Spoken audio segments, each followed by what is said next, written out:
Hey, I'm Jake of Body by Jake, and here's your fitness tip of the day. Been a rough day at the office, a lot of stress, kids are making you crazy. I've got a great exercise for you. Tara's gonna show you how to do the front shoulder raise. Instead of using weights, 2 cans of Mama's tomato paste. So while we're thinking about dinner, we're gonna exercise a little bit, relieve that stress and tension so you can be smiling for the rest of the evening. Feet shoulder width apart, knees are bent slightly. Squeeze that partissimo, raise the cans up and bring it back down.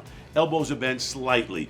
Another great exercise. I love stress relievers, but I also like to work the old delts, right? The deltoid, the shoulders, perfect. And as you're coming up, bring it right back down. Nice and smooth, breathe normally, make sure you smile, makes you happy and everybody happy. Stick to the fight when your hardest hit. It's when things seem worst that you must not quit. Don't quit. Have a great day.